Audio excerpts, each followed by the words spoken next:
Peace family, Conjure Queen here, and in this segment we are going to be decoding the recent movie titled The First Purge, right? So for those who may not be familiar with this movie, there is a few other movies prior to this one regarding the purge, and this movie is basically about a government that allows one day out of the year where crime is legal. All crime is legal, meaning murder, rape, robbery, you name it. All of that is legal within 12 hours, right? So in The First Purge, this movie is supposed to be how it all got started, right? But this is not going to be a review of the movie saying how we felt about it, our own personal opinion. No, this video is going to be about dropping facts, connecting different political, social, and economical situations together, and we're also going to be covering the physical issues as well as the metaphysical issues that's dropped within this film. This is a disclaimer for people who have not seen the movie already, just letting you know that this is going to be a spoiler alert. Okay, so spoiler alert, if you haven't already seen the movie and you don't want to ruin it for yourself, don't listen to this or don't watch this video, okay? But if you're fine and you want to watch this video so that way when you do go and see the movie, you can actually look at some things that probably was overlooked, right? The truth is always put in plain sight for those who have eyes to see, okay? But for many other people, the majority of people who probably watch this film, a lot of subliminal messages possibly went over their heads. But what we're going to do is we're going to dissect this movie and we're going to give you the information that they are putting in your face, okay? So understand that we are not persuading anybody or coaxing anybody to have any type of political agenda or political ideas, social ideas. No, we're not doing that. This video is more so to spread information, to provide the information to you, and whatever you decide to do with this information is ultimately your choice. So the topics that we're going to be discussing in this video is some of the things that were brought up in this film. The New World Order or the New World Government, the race war that is brewing up, that the government and these powers that are in control are trying to force upon the people, right? Divide and conquer. We're also going to talk about the RFID chip, okay, that was also strategically placed in this movie. The surveillance through microtechnology and how the government, the CIA, is infiltrating our privacy through the new technology that they have through these different types of surveillance, okay? The cameras and everything.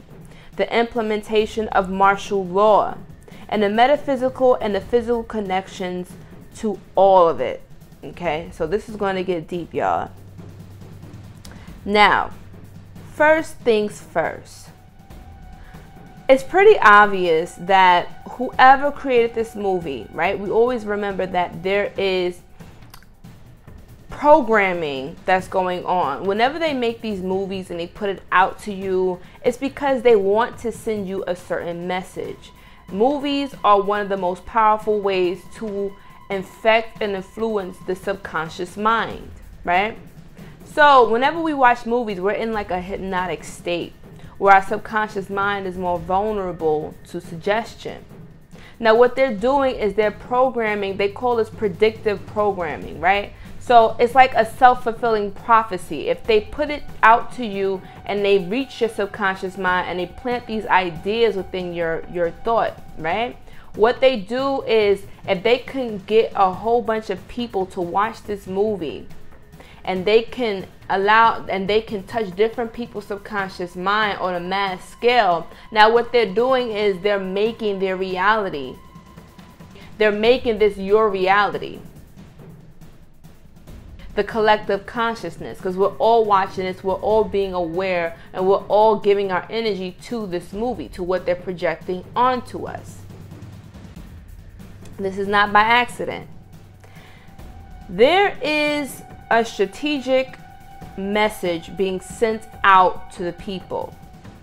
I'm talking about people who are considered the poorer class, people who are in poverty, black people, Latino people.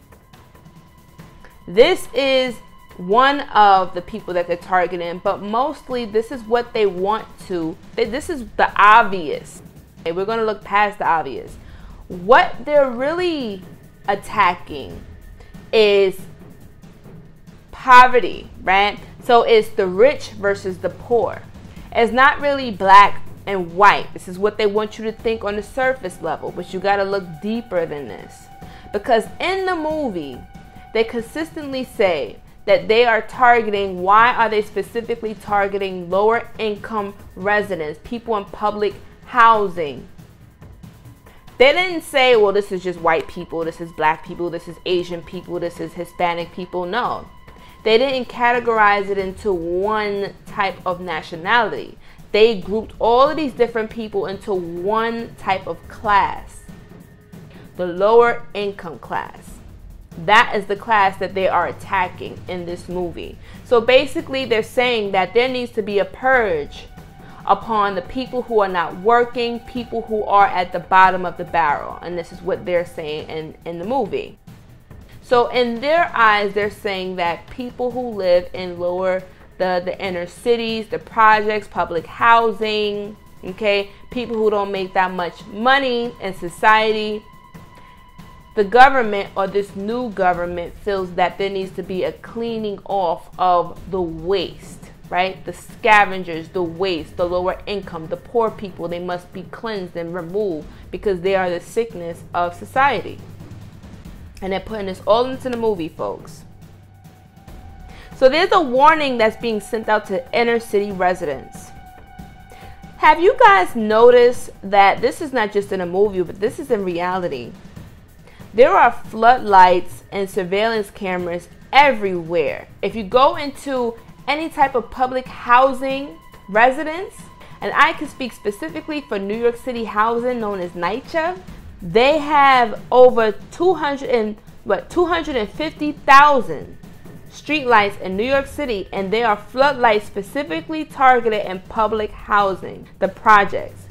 And this was one of Mayor de Blasio's plans in 2014 because he wanted to have an omnipresent force within the police department, so that way they can surveillance these high crime neighborhoods to keep the neighborhood safe, quote unquote. Right? But what they're really doing is they're infiltrating and they're bulking up on these surveillance cameras that's in the elevators, in the buildings, on the side of the buildings, on every street corner, specifically targeted at lower income cities, right? The lower income, the projects, the public housing projects, right? So there is a specific political agenda that is watching the people who live in these lower income houses. Now pay attention if you or you know somebody that lives in a place that have these floodlights. Have you noticed that over the past decade they have been putting these large bright lights in the projects all over the place? And there's been a lot of complaints from residents talking about these bright lights that disrupt their sleeping. The lights is in their window, like they can't sleep. It doesn't matter. And even though they're complaining, there's nothing being done about it. They're also implementing these scaffolds that's around the projects as well. And if anybody goes to the projects, you'll notice that it looks like a cage, that they're trying to cage the residents in. So let's say that there is some type of martial law, or there is some type of purge, right? How will people defend themselves if they're caged inside of these scaffolds? You can't really see inside, you can't really go out. It's like one way in and one way out, these projects. The purpose of having the scaffold set up this way, the surveillance camera set up this way, the floodlights set up this way, is to make the residents feel caged in, to feel like animals, to feel helpless, to feel like I have no way out. It's subconscious programming. The best way that they can control you is to make you feel like you're trapped, to make you feel helpless, powerless. Not only do you feel financially burdened, but you also feel physically constrained. And they call it projects for a reason. Just like in the movie, they said, oh, this is a new project that we're trying out, and we're going to put this in Staten Island, in New York City. Out of all the places in the world, why do you think that they specifically wanted to target New York City? New York City is one of the most densest cities, and plus it has some of the highest crime rates. Okay? So it's not by coincidence that they actually targeted New York City. Now, in this particular movie, they wanted to target Staten Island. Then the interesting thing was, they was talking about the church shootings, right?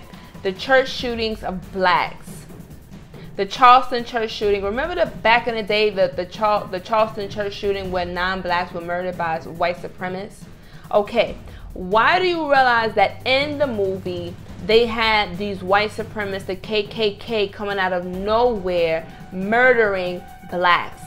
This is the racial agenda that they are pushing. This is a race war that they are pushing. This is why Trump is always talking about, oh, you know, the Mexicans and, you know, the immigrants. He's trying to separate people. His quote is, let's make America great again. This same quote was mentioned in this movie. Let's make our country great again. Let's get things back to how they used to be. Let's bring back the American dream.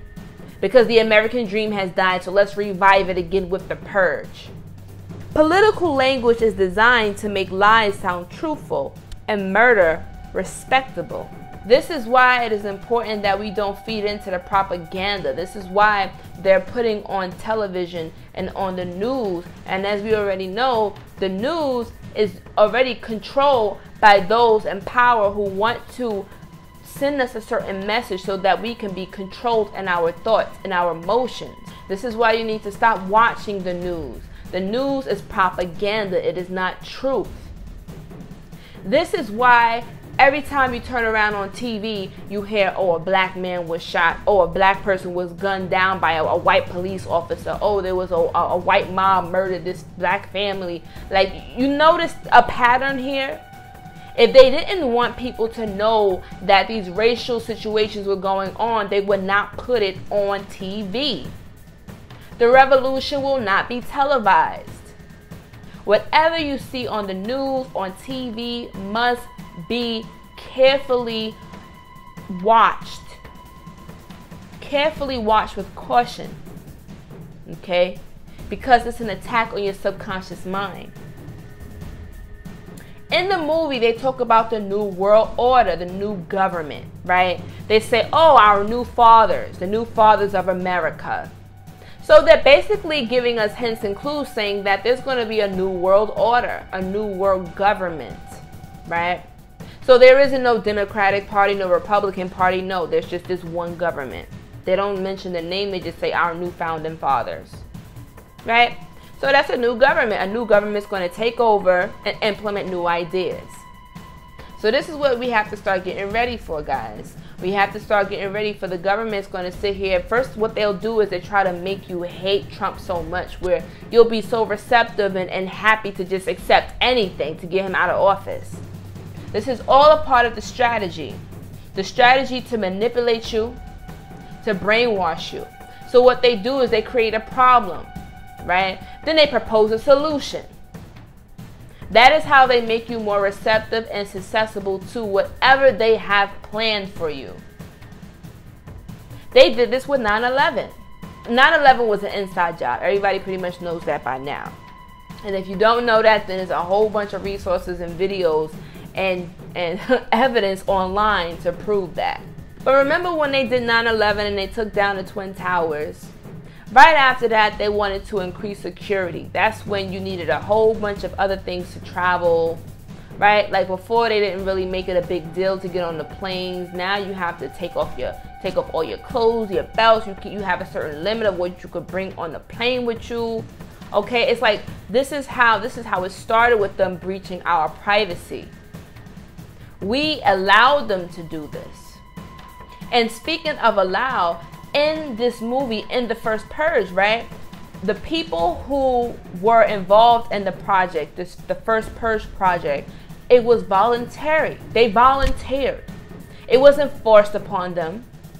So what they're basically saying is that we need you, America. We need the people to volunteer and give their consent to what we are doing, because they cannot just do things to you without your consent. Whether you consent to it subconsciously or consciously, it doesn't matter.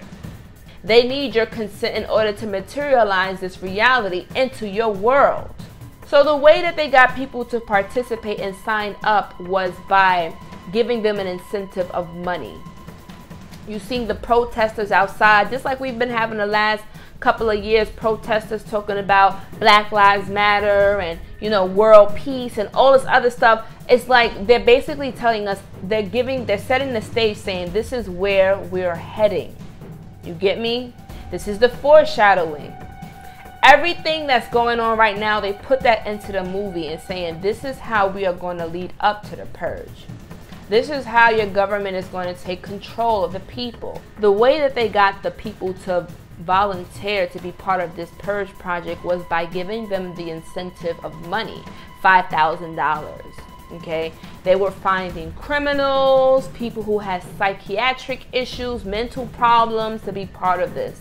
They was trying to find the most violent and volatile people to be a part of this Staten Island purge project. Right? And the only reason why people was doing it was because they were impoverished, they needed the money, and they didn't think that it would be that bad, right? They said, you know what, this is probably a come up $5,000. Listen, I'm behind on my bills, I need to take care of my children, I'm not working right now. So this is why the government came to them and said, hey, listen, we'll give you $5,000. All you got to do is just be a part of this project. And if you want more money, you have to participate, meaning kill people. Kill your relatives, kill your neighbor, kill whoever. And by the way, you can take these contact lenses in order for us to monitor what you do. Now pay attention, because these contact lenses were no ordinary contact lenses, okay? These contact lenses was it let us know that they have microscopic technology that allows them to surveillance what we're watching, what we're doing, where we're at. Okay, they have the technology. They're putting it all out there in your face, letting you know that we have the technology to spy on you and see what you're watching from your point of view. So don't be surprised if they start giving out these new contact lenses and things like that, okay, and trying to make it seem like some the new trendy thing. They were giving people the incentive to murder, to kill, to be some type of huge show for us to watch, for the rich to watch, right? Then they had these RFID chips, right? And that basically stands for radio frequency identification. Now, what these RFID chips do is they allow whoever had these chips inserted inside of them. See, this was the funny thing. This agency that was pushing the purge was saying, hey, listen, in order for us to track you, let us just put this chip inside of you, okay? And so this was the beginning of them marking us with the quote unquote, the mark of the beast, right? Where they're able to track us everywhere we're going. You aren't able to hide. They have the surveillance. They have the radio frequency waves where they can track you anywhere you go. Now, this is what I actually found really interesting. The interesting part about this was that even though they had implemented the purge, the residents were partying. They were turning up. They were having a good time. They had a purge party, y'all. Okay? Nobody was killing or murdering. Nobody was doing none of that craziness. They was like, listen, y'all, let's just ride these 12 hours out, party, turn up, twerk, and just have a good time. So when the government was watching, they was like, well, how come the murder rate is not increasing? Why is this not working? Why are they not killing each other? Let's see what they're doing. When the guy zoomed in and noticed that they was partying, he was appalled. He was like, they're partying? What? So this just goes to show you that by nature, we are not violent people. By nature, we know how to cope with troublesome situations. We're used to this, okay? We know how to make a bad situation into something good. So this is what the people were doing.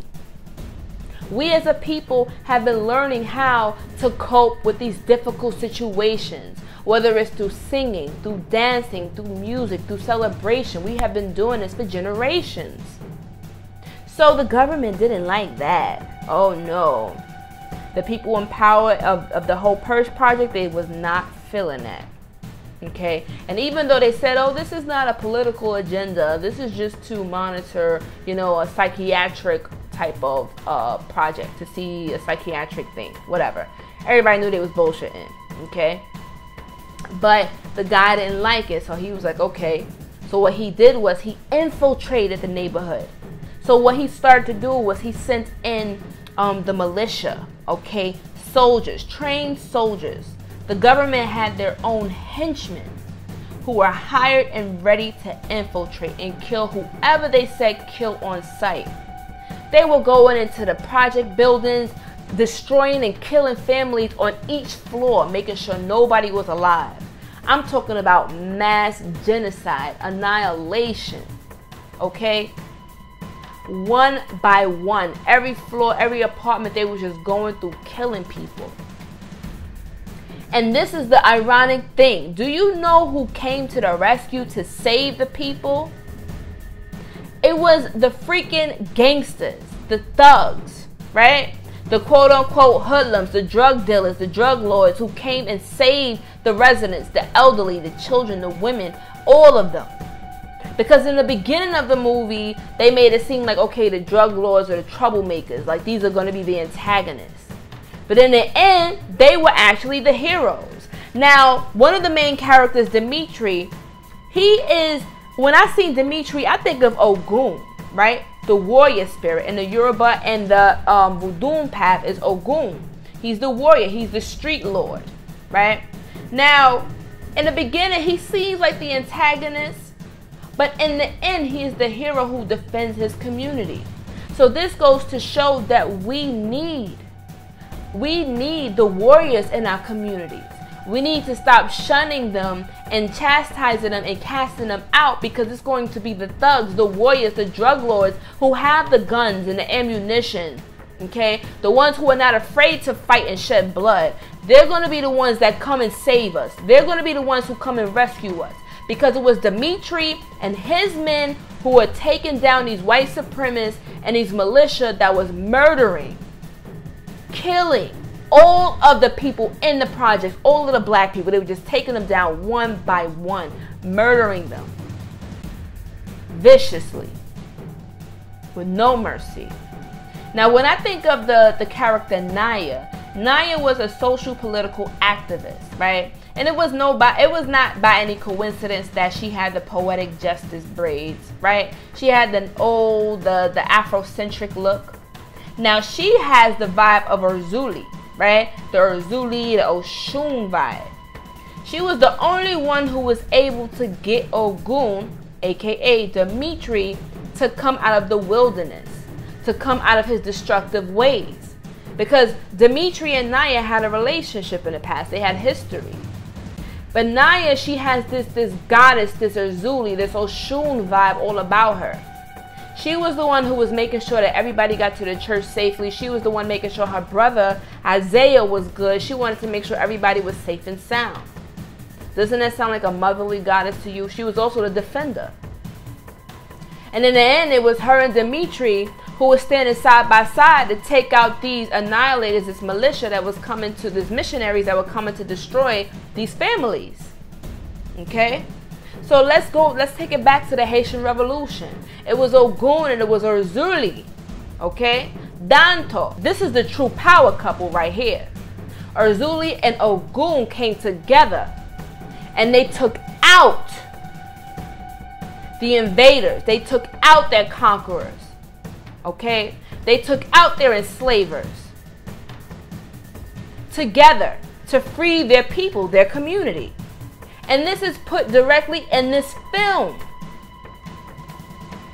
Dimitri is Ogun the warrior and Nycha is Urzuli Danto. Because she also knew how to fight. She was very fierce. but she was big on protecting the community. She had a big heart, but she had no problem fighting for what she loved. So this goes to say, family, that there is an agenda against the poor. There is an agenda, there is a race war that we are up against. They are trying to put whites against blacks and Spanish against whites and all of these different minorities and majorities and different nationalities against each other because they are trying to divide and conquer. And it's by no coincidence that this movie was released on July 4th, Independence Day, the birthday of America. Wake up, guys, because a lot of stuff is going on. So if you live in the New York City Housing Authority, if you live in public housing, if you live in the projects, the inner cities, lower income resident, it's time for you to get yourself together, prepare yourself, protect yourself, because a purge is coming. And the government will be the ones who will be funding these white supremacists, these mercenaries, okay? This movie was basically putting it in your face, letting you know that we have to stick together as a people. We can't be going against each other. It's not about color anymore. It's not about where you're from, how you look. It's about, do you have money? Are you rich or are you poor? Because when the rich, when they wage war against each other, it's the poor who actually suffer. They knew that they would be able to manipulate the poor because they said, okay, look, if we could just wave this money in front of their face, they're going to take the bait. This is you selling your soul. People were turning against each other, killing their own friends, setting their friends up in order for them to get more money. So this is basically letting you know this is happening every day in the community. You have the government that's paying these drug lords or paying these people to infiltrate these communities to give them drugs, to shoot them up, to cause conflict and misery and all of these different things. The government is funding these organizations, these people that come up and shoot up your churches. You think that this is just by accident? No, it's not.